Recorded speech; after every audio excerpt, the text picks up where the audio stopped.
Release ചെയ്ത 11 ദിവസത്തിനകം Empuraan industry hit. Manjummel ബോയ്സിന്റെ റെക്കോർഡാണ് എമ്പുരാൻ തകർത്തിരിക്കുന്നത്. സിനിമയുടെ ആഗോള ഷെയർ കളക്ഷൻ 100 കോടി പിന്നിട്ടിട്ടുണ്ട്. വിവരങ്ങൾ നൽകാനായി സ്നേഹമോൾ നയനാൻ ചേരുന്നുണ്ട്. സ്നേഹ, വലിയ വിവാദങ്ങളും വിമർശനങ്ങളും ഒക്കെ സിനിമയെ ചൊല്ലിയുണ്ടായി. അതിന് പിന്നാലെ സിനിമയുടെ 3 മിനിറ്റോളം ഭാഗം വെട്ടിമാറ്റും നടപടിയിലേക്ക് കടക്കുകയുണ്ടായി. അതിന് പിന്നാലെ ഇപ്പോൾ സിനിമയുടെ നിർമ്മാതാക്കൾക്കും മണിയർ പ്രവർത്തകരുടെയൊക്കെ വീടുകളിൽ റെയ്ഡുകൾ നടക്കുന്ന ഒരു സാഹചര്യം കൂടി നമ്മൾ കണ്ടു. പക്ഷെ അതൊന്നുമല്ല സിനിമയെ ബാധിക്കുന്നില്ല ആ ഒരു വിഷയങ്ങളും. സിനിമ ഇപ്പോൾ ഇൻഡസ്ട്രി ഹിറ്റാണ്. തീർച്ചയായും ഹിമ പറഞ്ഞ പോലെ തന്നെ നമ്മൾ മലയാളികൾ ഏറെ കാത്തിരുന്ന ഒരു ചിത്രമാണ് എമ്പുരാൻ എന്ന് പറയുന്നത്.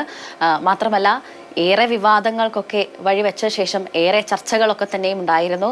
ആ ചർച്ചകൾക്കൊക്കെ ഒടുവിൽ ഇപ്പോൾ വളരെയധികം സന്തോഷ വാർത്തയാണ് മലയാളികളെയും ഒപ്പം തന്നെ ചിത്രത്തിന്റെ അണിയറ പ്രവർത്തകരെയും തേടിയെത്തിയിരിക്കുന്നത്. അതായത് എമ്പുരാൻ ഇൻഡസ്ട്രി ഹിറ്റായി മാറിയിരിക്കുകയാണ്.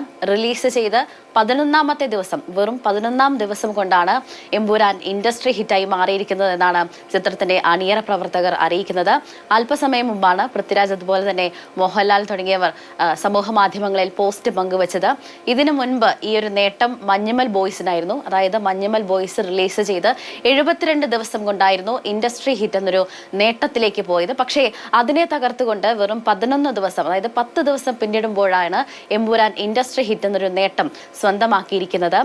അതായത് നിർമ്മാതാവിന് കിട്ടുന്ന ആഗോള ഷെയർ കളക്ഷൻ 100 കോടി പിന്നിട്ടു എന്ന് കഴിഞ്ഞ ദിവസം ചിത്രത്തിന്റെ അണിയറ പ്രവർത്തകർക്ക് തന്നെയും അറിയിക്കുകയുണ്ടായി. ഇതാദ്യമായാണ് മലയാള സിനിമാ ചരിത്രത്തിൽ ഇത്രയും ഒരു നേട്ടം സ്വന്തമാക്കുന്നത്, അതും എമ്പുരാൻ സ്വന്തമാക്കുന്നത്. ഏതായാലും വലിയ ആവേശത്തോടു കൂടി തന്നെയാണ് പ്രേക്ഷകർ ഇപ്പോഴും തിയേറ്ററുകളിലേക്ക് എത്തുന്നത്. ശരി സ്നേഹ, തീർച്ചയായും എന്തായാലും വിവാദങ്ങളൊന്നും സിനിമയെ ബാധിക്കുന്നില്ല. സിനിമ ഗംഭീരമായി തന്നെ മുന്നോട്ട് പോയിക്കൊണ്ടിരിക്കുകയാണ്.